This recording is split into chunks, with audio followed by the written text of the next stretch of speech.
What's up, you absolutely wonderful Magento 11 friends of mine? Joseph from SwiftOtter here with another practice test question for you this week to enrich your knowledge and your understanding of how Adobe Commerce works.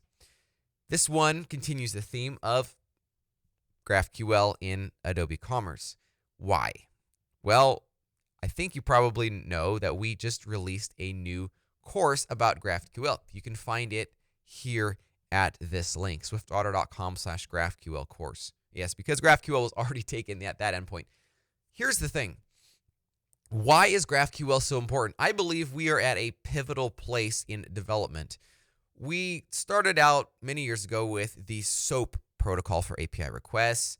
REST kind of took the market by storm. It was great, but it had some deficiencies. But I think in some ways it was kind of a reaction to the verbosity of SOAP. REST, we could easily write that. I mean, we just craft that with our keyboard. It was super simple and easy. But now, fast forward however many years later, we have GraphQL. There's some slow adoption here, and I don't think it's necessary to be slow. I think, unfortunately, we get stuck in a rut. We look at what we've always done, and GraphQL helps break us out of that. GraphQL is here to stay, folks. It's powerful. Yeah, it's definitely more verbose than REST, but it brings just the right amount of power in that verbosity. And this course breaks down what does it take to build GraphQL queries. But I would argue, as probably most of you who are watching this are part of an agency, what's just as important is getting better at our craft. So if we write poorly performing queries in GraphQL, it's like, why are we even working on a PWA application at all? Or honestly, hopefully we're starting to build this out in Knockout or using this in other contexts. Why are we even doing this?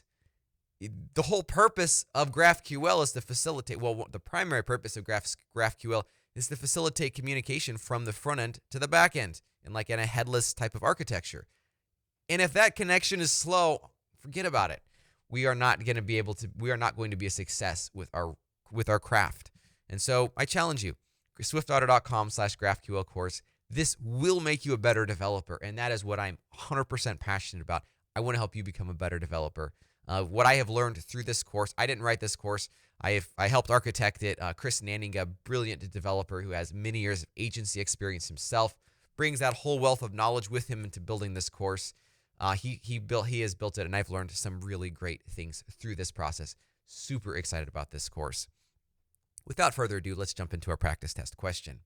You have built a new mechanism to display time in transit on the cart page for a PWA.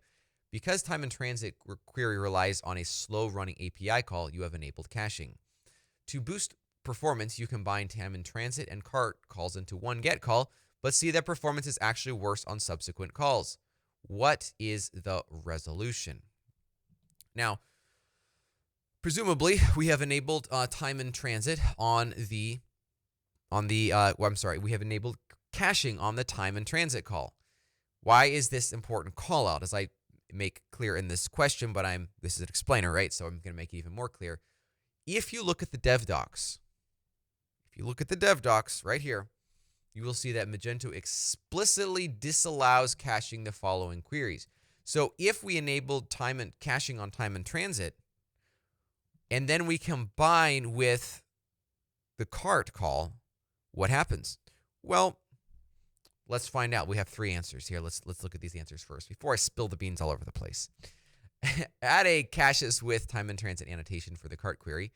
Add the cart ID to the tags returned from the time in transit identity class. Or C, split the request into separate calls to the time in transit and cart queries. Well, let's look over at DevDocs again to see the correct answer. I like these little callouts when I write practice test questions. Sometimes, not all the time, but just sometimes. So GraphQL allows you to make multiple queries in a single call. Absolutely.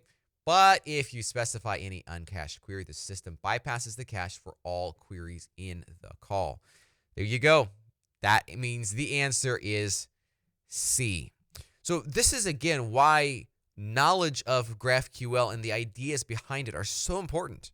Because as we are trying to optimize something, and I tell you what, I've had this happen to me several times in the past. I love optimization. I'm just dogged about making sure we've completely optimized the websites that we've built. And at the end of the day,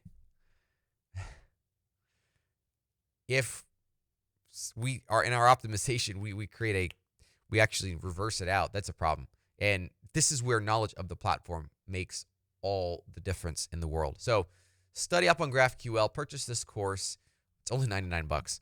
Honestly, I want it to be cheap because I want it to get into the hands of as many developers as possible so that we together can elevate this craft, this profession that we are in. Because I know every one of you is a fantastic developer, and I'm excited to see that level increase throughout the entire community. Great work, and we'll see you next week.